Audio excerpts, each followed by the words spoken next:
All right, so we're going to begin in Esther where we left off 4 weeks ago. So tonight, as we get back into the book of Esther, like I said, it's been a while. You know, it's been a while since we studied it, and we got through the first chapter, and we got through the first 18 verses of the second chapter. So we're going to begin in verse 19 today. But before we do that, you know, since it's been so long, we're going to have to take a little time and just review where we are in the book.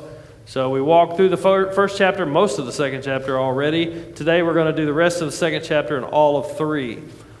In chapter 1, somebody summarize what we saw in chapter 1, if you can remember. I know it's been a month, so if you can't, I'll just tell you. Anybody want to hazard a guess? The king had a big party. That's exactly right. And what did we see from that? What did we learn? What's the scene that was set with that big party? He has lots of money. That's exactly right. He wanted to show off his wife. He wanted to show off his wife. That's true. He wanted to show off everything. He wanted to show off his power, his might, the power of the Persian Empire, wealth, his extravagant, king court. And we saw that, according to history, it wasn't too long after this that he launched an attack on Greece, and he was drumming up support for that. And we also saw the absolute power of the king's word. What the king says in the Persian Empire is law. And it can't be contradicted, it can't be convened, it can't be taken back. Even the king himself can't take his word back. We're going to see that later. And you're right, the queen refused to present herself before the king's drunken party. And what happened to her? She was demoted, that's one way to put it. She was banished. She was banished and no longer queen. And his advisors, King Ahasuerus or Xerxes, his advisors advised him to do what?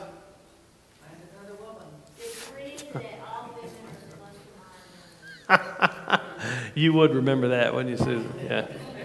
Both of those answers are true. They advised him to gather women from all over the empire and to have, I don't even like calling it a beauty contest because it was a lot more gross than that. To find the one that pleased him is a nice way to say it, and let that one be the queen. And he also decreed that all the women in the Persian Empire had to mind their husbands because they saw the Queen Vashti, not listening to her husband as a national emergency. So he's going to choose a new queen, and then in chapter 2 we are introduced to Mordecai and Esther.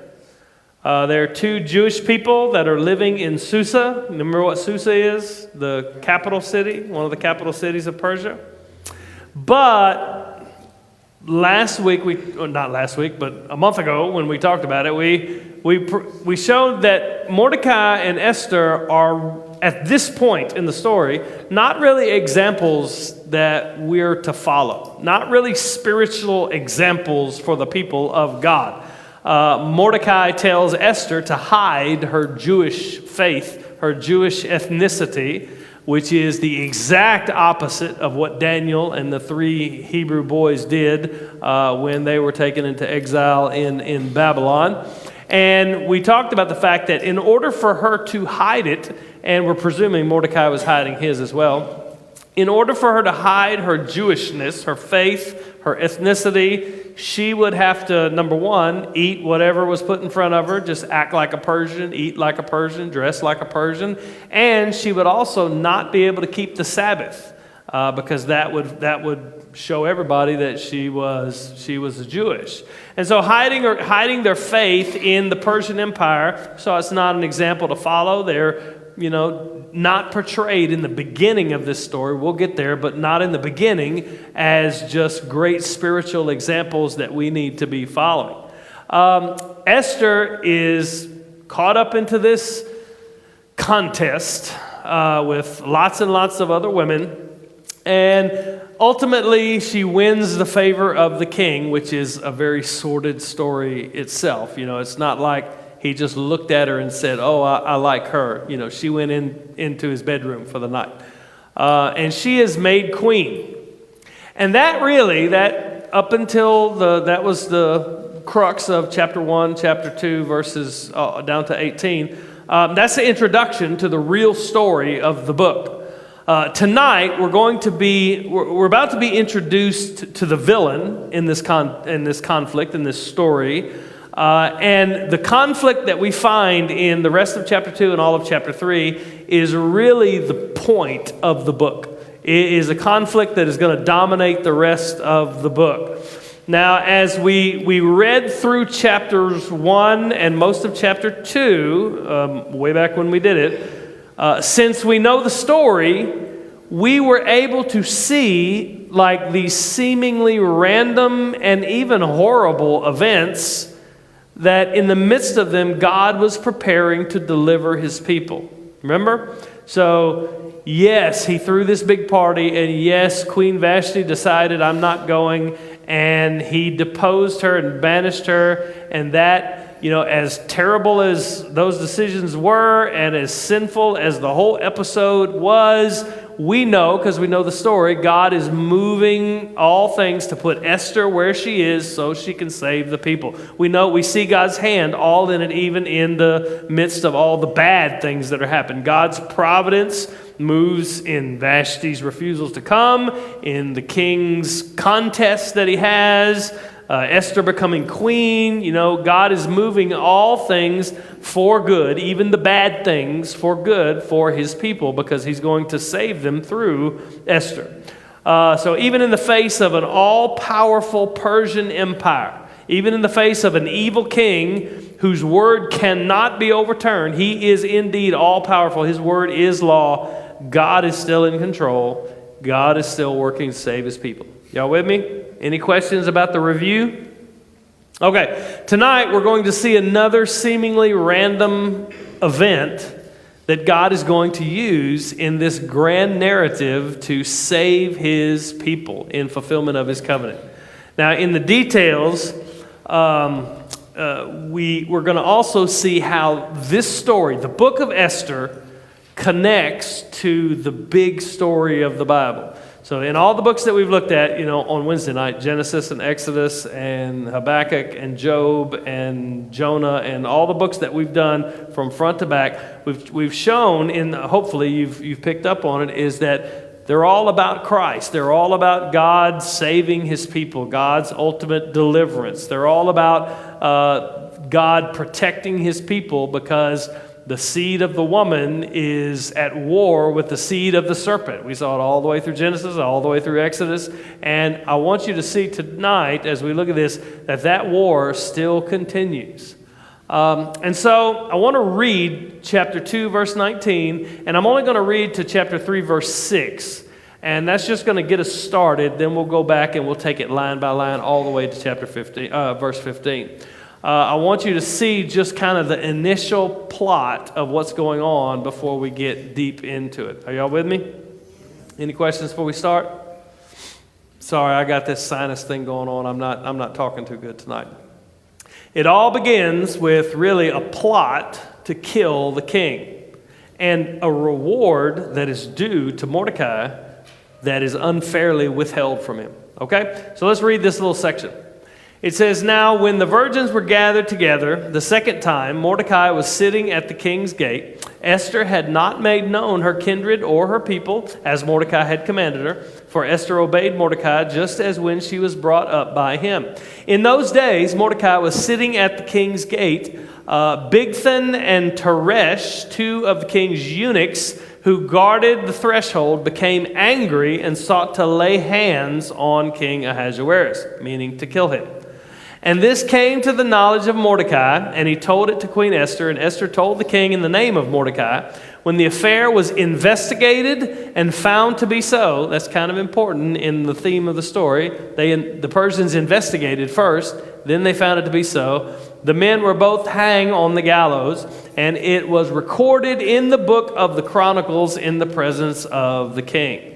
And it says, "After these things, King Ahasuerus promoted Haman the Agagite, the son of Hammedatha, and advanced him and set his throne above all the officials who were with him. And all the king's servants who were at the king's gate, they were officials of the king, bowed down and paid homage to Haman. Why? Because the king had so commanded concerning him. But Mordecai did not bow down or pay homage.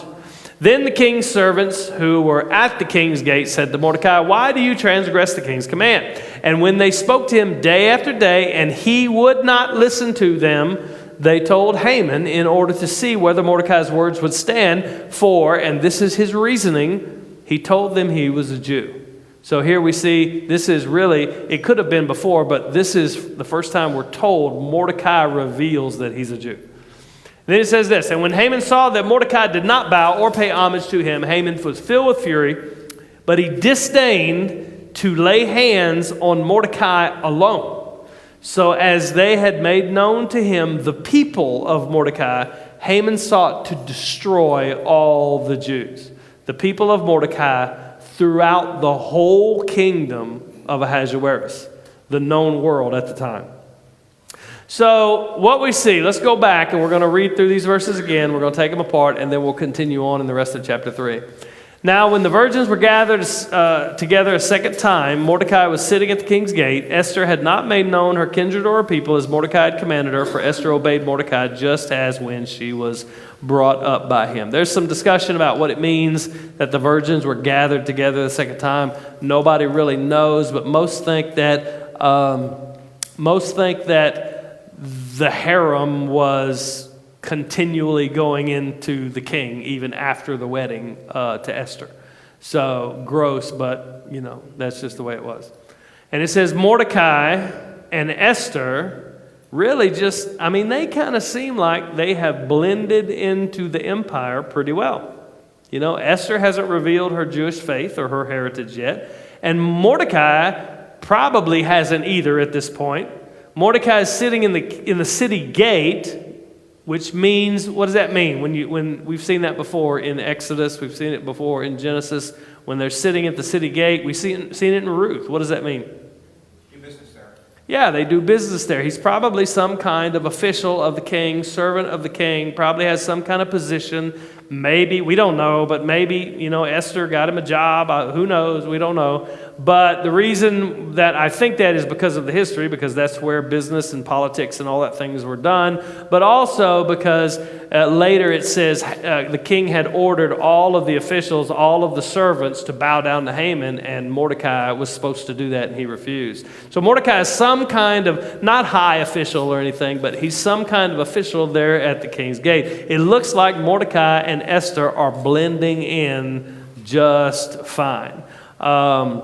Later, they're blending into the world of Persia. Do you see that? So remember, we're after the first wave of Jewish pilgrims going back to Jerusalem to build the city.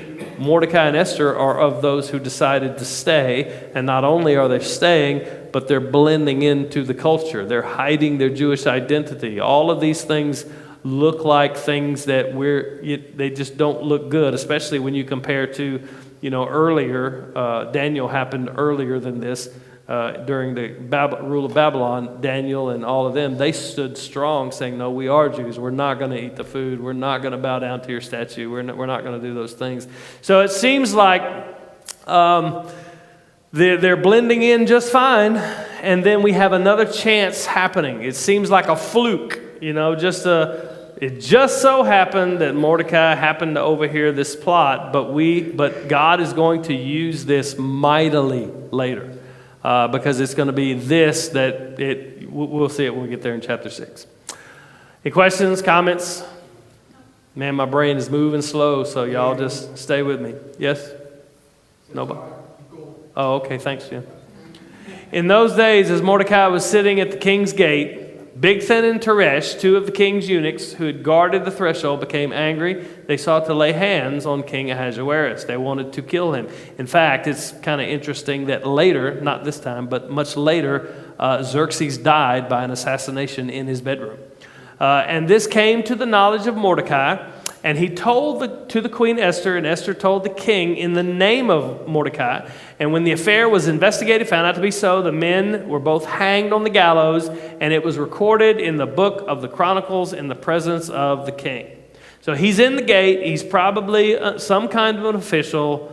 Mordecai just happens to hear these two guards plotting to kill the king. Tells his wife, or tells his cousin Esther. She tells her husband, the king, and even gives the credit for discovering the plot to Mordecai.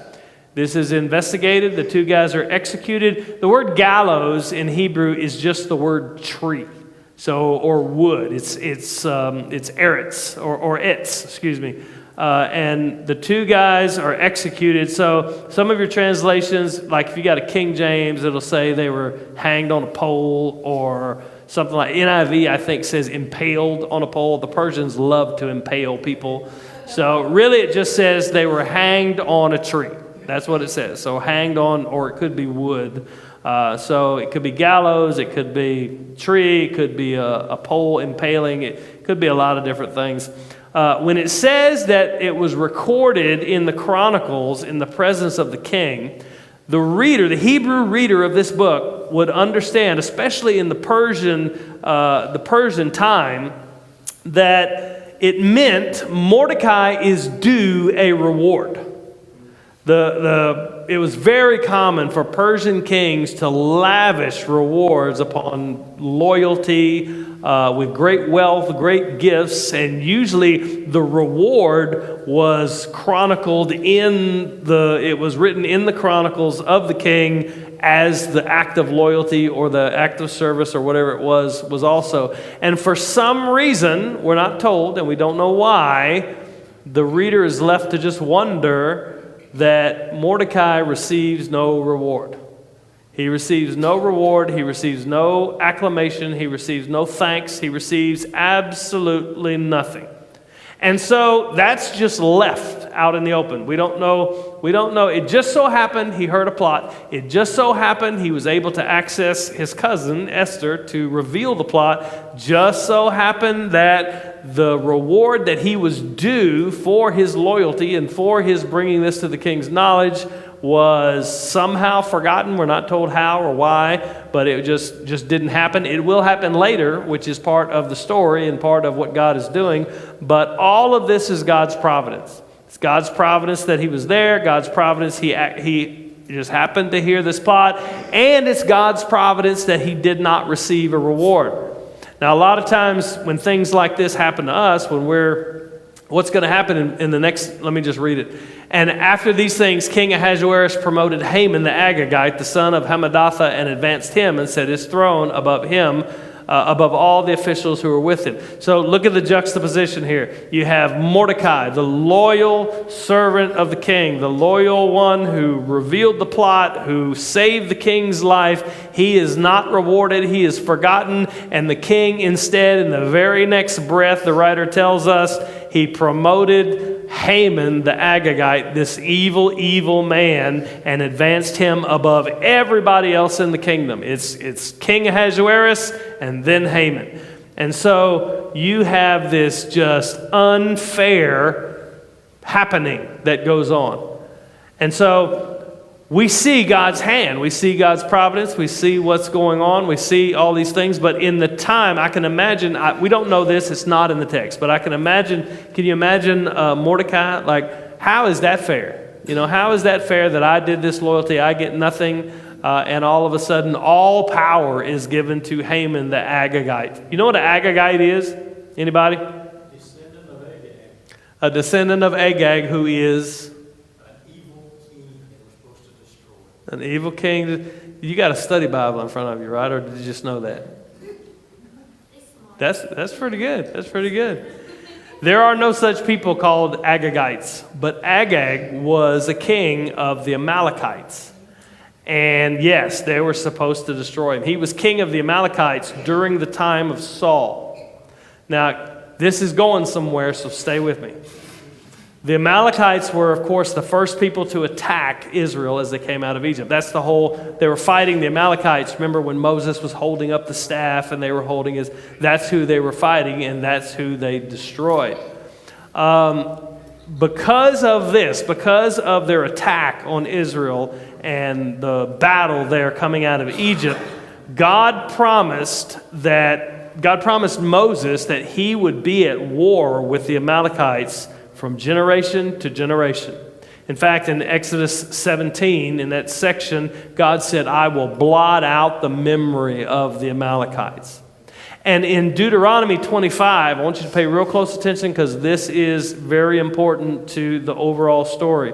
Deuteronomy 25, God commanded Israel to destroy them utterly, and not to forget. He said this is Deuteronomy 25, 17 through 19. Remember what the Amalekites did to you on the journey after you left Egypt. They met you along the way and attacked all your stragglers from behind when you were tired and weary. They did not fear God. When the Lord your God gives you rest from all your enemies around you in the land of the Lord your God is giving you to possess as an inheritance, he tells them, blot out the memory of Amalek under heaven. And then he says, do not forget. Don't forget what they did. Don't forget the command to blot them out. And then later, in 1 Samuel 15, God commanded King Saul to utterly wipe out the Amalekites, who Agag was their king. And you remember what Saul did?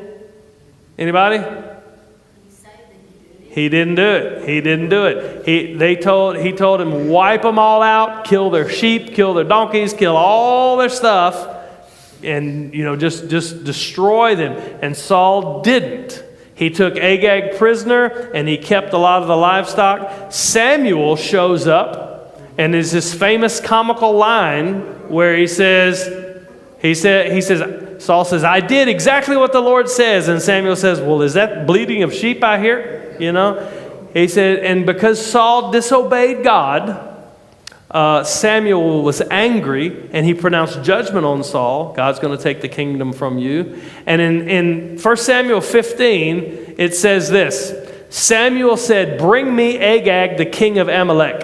Agag came with him trembling, for he thought, certainly the bitterness of death has come. Samuel declared, as your sword has made women childless, so your mother will be childless among you. Then the priest, the prophet Samuel, hacked Agag to pieces before the Lord at Gilgal.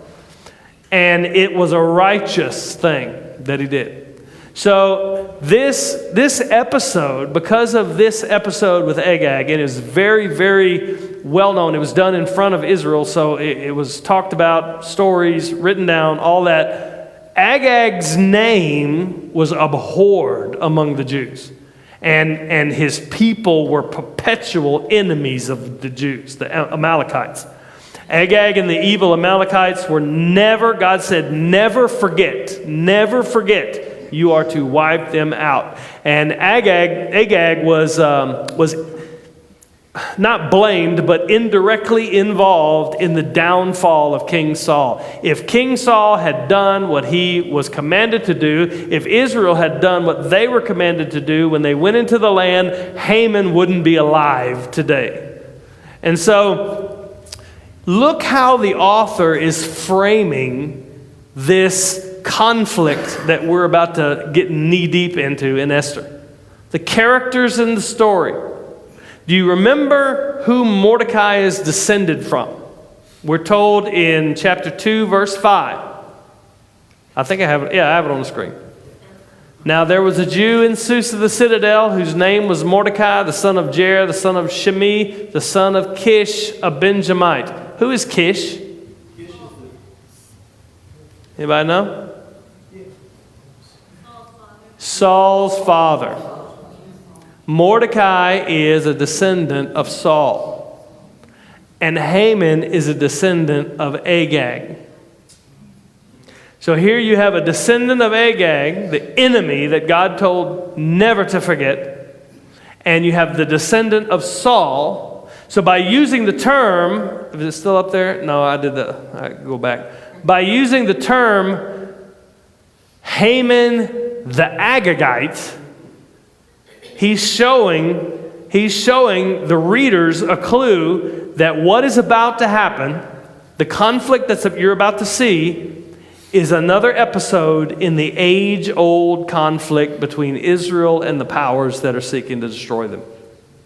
The seed of the serpent is still alive and well, still trying to destroy the seed of the woman. Y'all with me?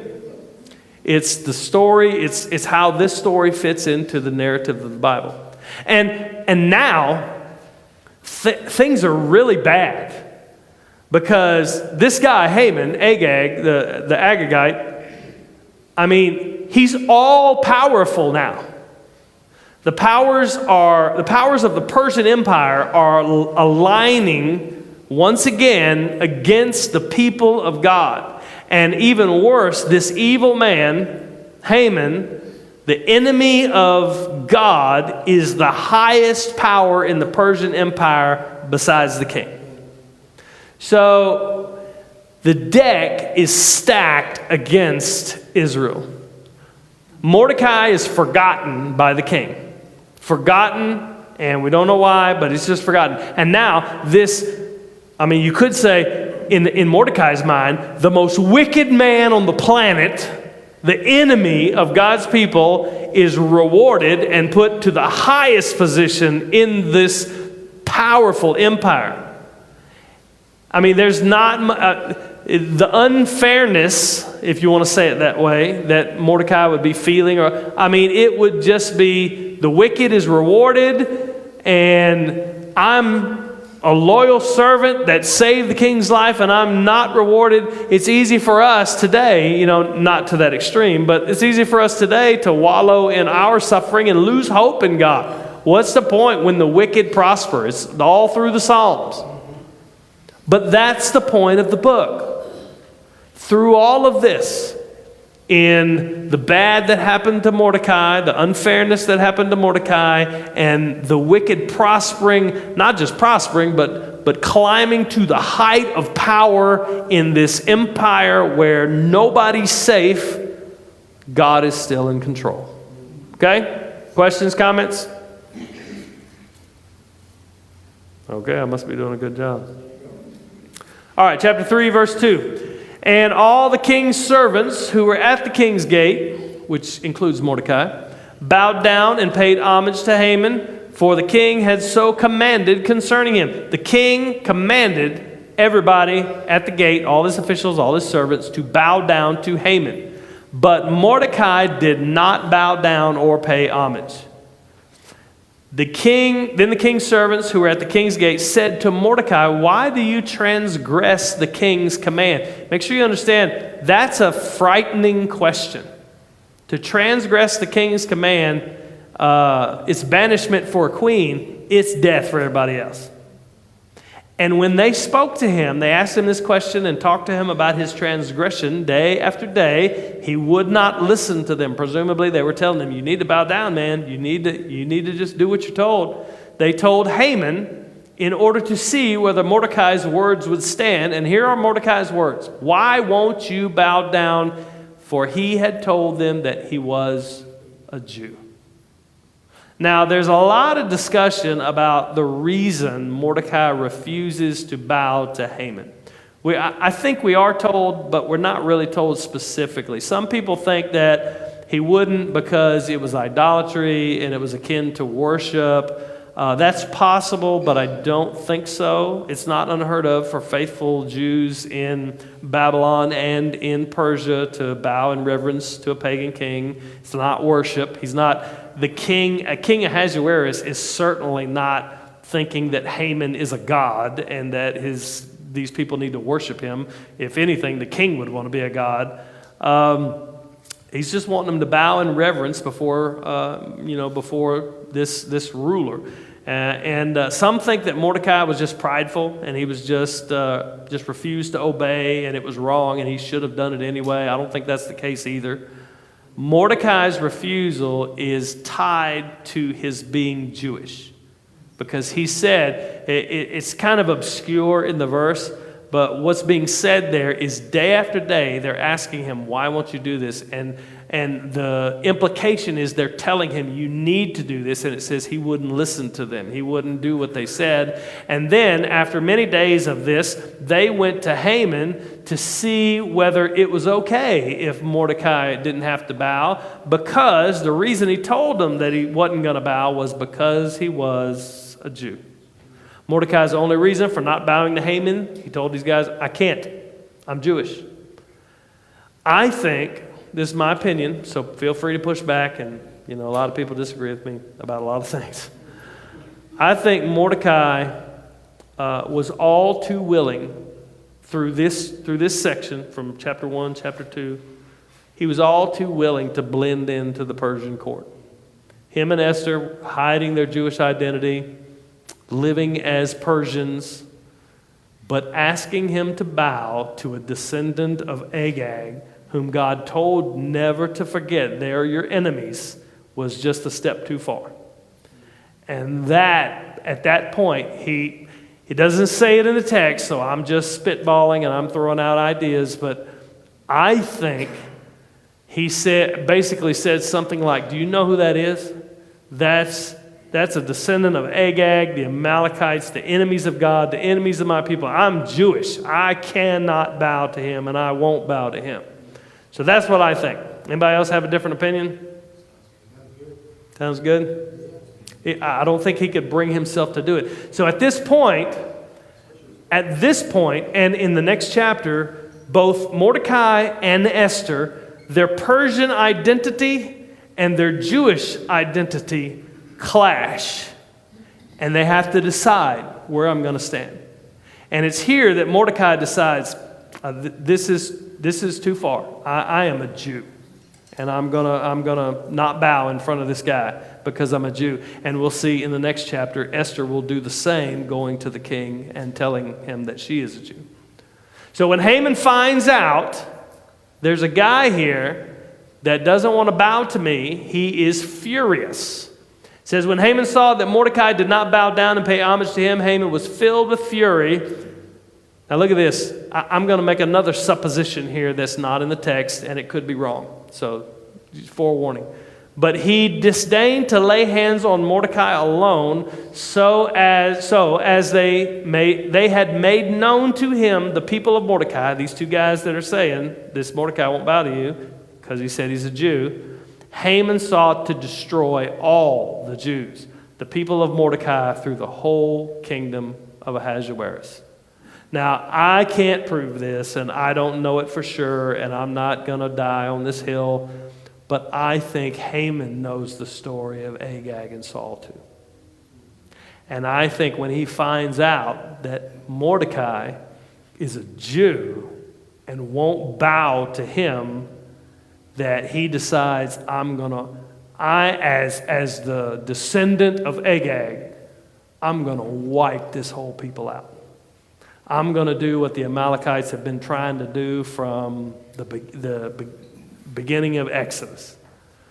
And so I think he knew the history, and that's what caused his rage and his ridiculous. Because you think, a wicked dude, I mean, you could see some guy not bowing, and I'm a prideful guy. I want you to bow to me. The king said to bow to me, so I'm going to string you up in front of everybody and show you what it looks like when you don't bow to me. But man, that's a big jump to say, I don't want to just kill him. I want to kill everybody. The whole kingdom of Ahasuerus means all of Persia, means from India all the way to Jerusalem. Like, that's part of the Persian kingdom at this point. There's people back in Jerusalem right now rebuilding the city. They're all going to die, all of them. From one end of the Persian kingdom to the other. I'm going to wipe them all out. So that's why I think that he knows the history of his great-great-grandfather or whoever Agag was in his line. Questions, comments?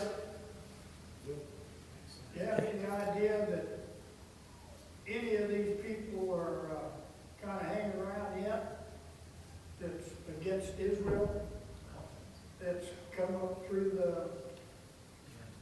that, or were they completely wiped out? The Amalekites? Are you asking if they were completely wiped out? Yeah, but what I'm saying is we've got so many. Israel has been fighting all its life. It's had, to knock them down. Sure. And I just wondered if that was a pattern or... Well, yeah, it's a pattern because the point is, the question was, he was talking about Israel having to fight all of their existence. Up until the coming of Christ, what we've seen, and we're still seeing it, it's just in a different form now. The people of God are the believers in Jesus Christ, whether Jew or Gentile. But from the very beginning, the curse on the serpent, there was also a promise that the seed of the woman would come and they would crush the head of the serpent. And we know that fulfillment is Jesus Christ.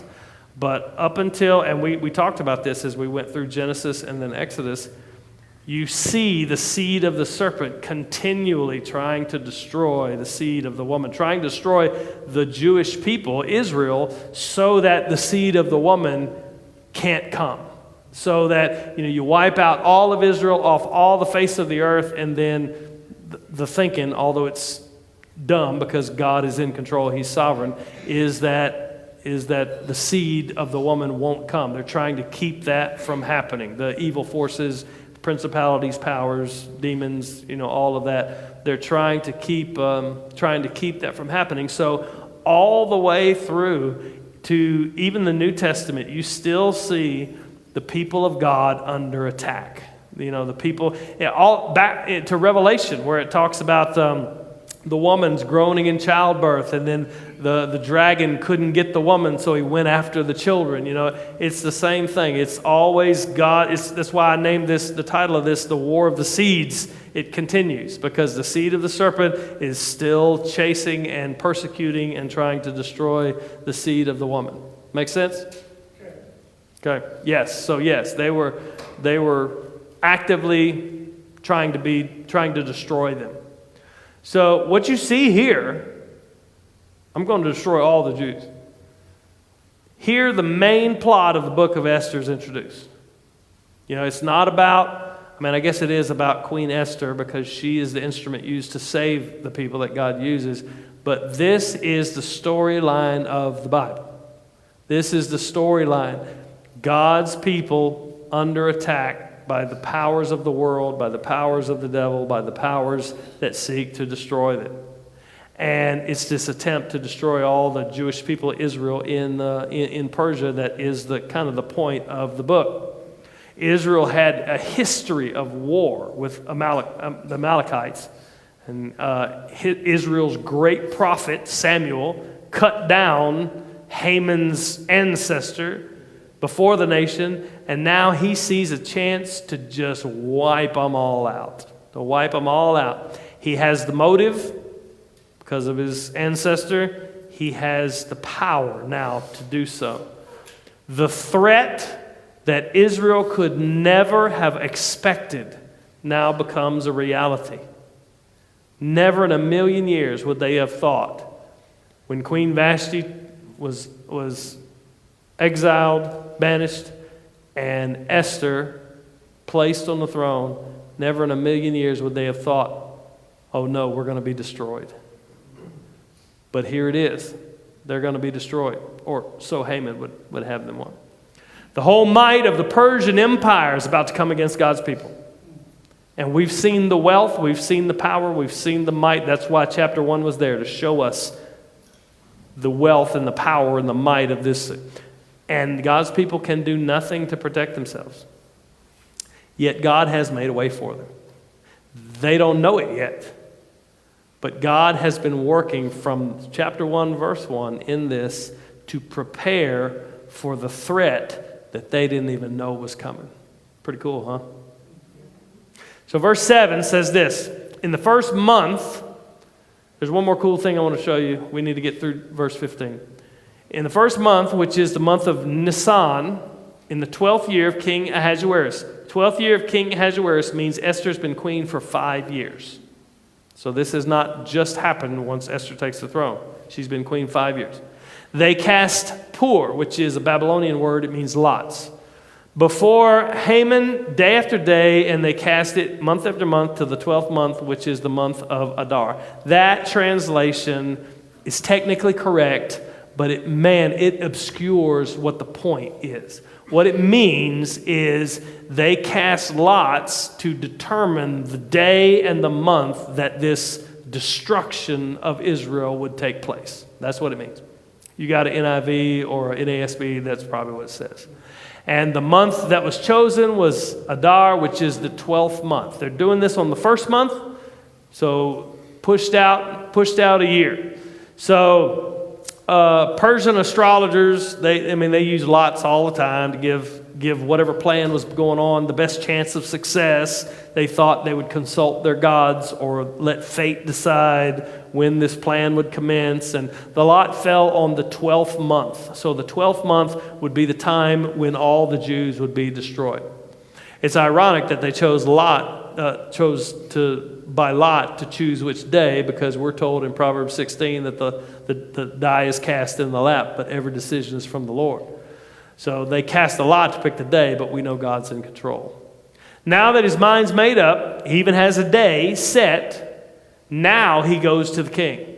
And just what a snake. Look what he says to the king. Then Haman said to King Ahasuerus, "There is a certain people scattered abroad and dispersed among the people in all the provinces of your kingdom. Their laws are different from the laws of every other people, and they do not keep the king's laws, so that it is not to the king's profit to tolerate them. If it please the king, let it be decreed that they be destroyed. And I will pay 10,000 talents of silver into the hands of those who have charge of the king's business, and that they may put it into the king's treasury." So this trying to convince the king is filled with half-truths and lies. Haman is careful not to mention who the people are. He just says a certain people, and this goofball king doesn't even ask. Sure, destroy all those people, whoever they are. The laws he says their laws are different than everyone's. Okay, sort of, maybe. They have different laws than we do, than the Persians did about food and drink and holy days and all that kind of stuff. But they don't keep the king's laws. That's just untrue. Mordecai just proved himself loyal to the king by foiling this plot. And even if you say Mordecai is breaking the king's law by not bowing down to Haman, that's just him. That's not all of the other Jews all over the Persian Empire. So Mordecai and Esther were really working hard. We saw it in chapter 1 and chapter 2. They were working hard to blend into the kingdom of Persia. They were doing all that they could, even hiding their identity by not keeping the feasts and not eating the kosher food and not doing the Sabbath. They were doing all they could to be good Persians. And Haman even offers to pay to have these people destroyed. Some people say, I don't know this to be true, but some people say that 10,000 talents was about 60% of all of the annual revenue of the whole kingdom of Persia. I don't know if that's true, but that's a lot of money. And without question, the king agrees. So the king took off his signet ring from his hand and gave it to Haman the Agagite, the son of Hammedatha. Look what else is addended to his name: the enemy of the Jews. And the king said to Haman, "The money is given to you, the people also, to do with them as it seems good to you." He said, "You don't have to pay me. You just keep your money, and whatever seems good to you, you just do whatever you want." He gives him his signet ring, meaning the full authority of the king of the Persian Empire is now Haman's. Whatever that signet ring stamps, it is law, and it cannot be revoked. The king himself cannot revoke it. We'll see that later. And he tells him you don't have to pay anything. So the king, once again, Ahasuerus, man, he is painted as one who is easily manipulated to make whatever decision his advisors tell him. And so now, not only is Haman second in command of the Persian Empire, he wields the full power of all of the might of the Persian Empire, and his intent is to destroy every single Jewish man, woman, and child. Whatever he says goes. All he has to do is stamp that ring down on the decree, and it is law, unchangeable. Boy, it looks like the fate of the Jews is sealed. Their backs are against the wall, and there is no hope to stop it. So then the edict's written. We're going to go through this pretty quick. Then the king's scribes were summoned on 13th day of the first month, and an edict according to all that Haman commanded was written to the king's satraps and to the governors and all the provinces and to the officials of the people, to every province in its own script, every people in its own language. It was written in the name of the king Ahasuerus and sealed with the king's signet ring. Who sealed it? Haman sealed it. He's got the ring. And this is what it said. Letters were sent by couriers to all the king's provinces, instructions to destroy, kill, and annihilate all Jews, young, old, women, and children, in one day, the 13th day of the 12th month, which is the month of Adar, and to plunder all of their goods, which would be a real good incentive if you didn't like your Jewish neighbor and they had a lot of stuff. A copy of the document was to be issued a decree in every province by a proclamation to all the people to be ready for that day. And look at this. The couriers went out hurriedly by order of the king. The decree was issued in Susa the citadel, and the king and Haman sat down to drink, but the city of Susa was thrown into confusion. Now I want to show you just a few things before we go. They decreed, the edict said, you're going to destroy them all. Men, women, children. And this is Persians. Like, this is not the Persian army. This is all of the people in Persia. Whoever you're around, you see a Jewish person, you kill them. And you take their stuff. Men, women, children, all of them. Take their property for yourself. And because of the lot that was drawn, the Pur, which is going to be, we'll see that again, the Feast of Purim is something the Jews celebrate. Because of that lot, the day of the Jews' destruction would be in the 12th month. I think it said the 13th day, is that right? Yeah, is that what it says up there? Yeah. The 13th day of the 12th month. Now, the day on which I'm going to back up one. The day on which the decree was sent out to all of the people in the Persian Empire was the 13th day of the first month. So we have a year's time before it takes place. Is there anything significant about the 13th day of the first month of Nisan? Anybody? The 14th day is Passover.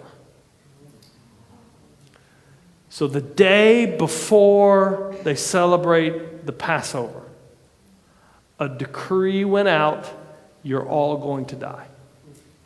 You're all going to die 11 months from now.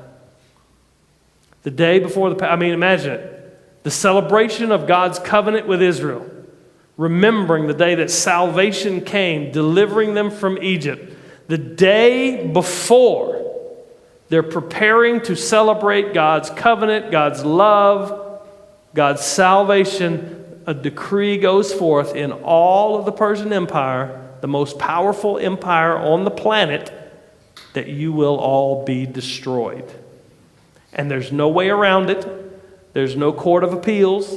The king gave his word. Signet ring is on the document.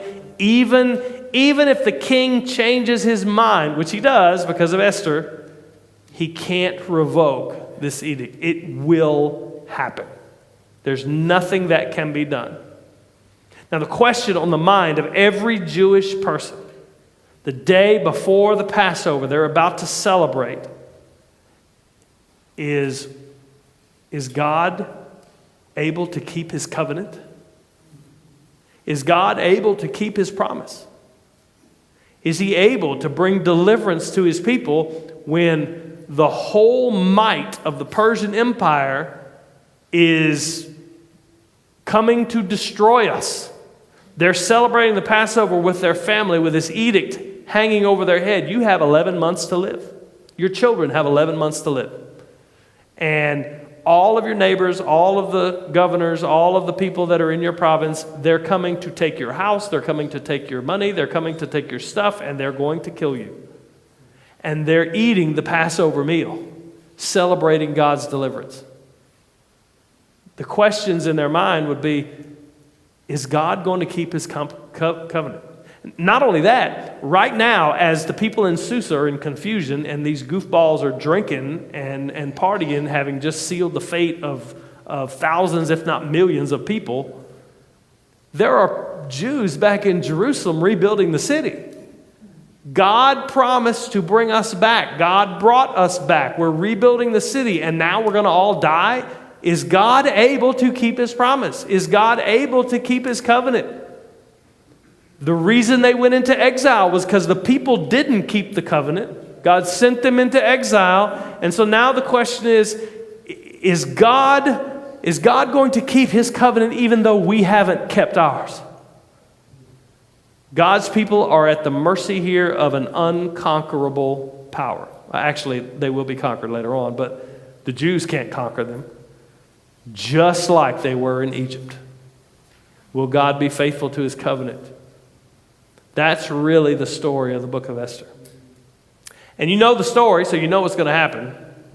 Yes, God is faithful to keep his covenant.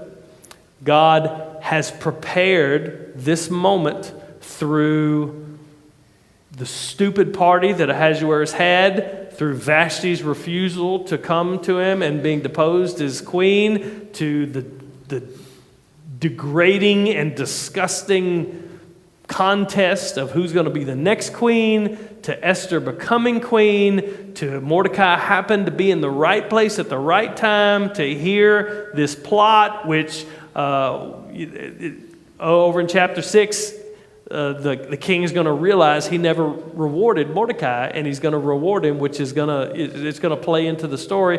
All of these events have been moving forward to protect and to prosper and to shield God's people from this horrible destruction before the people even knew there was a threat.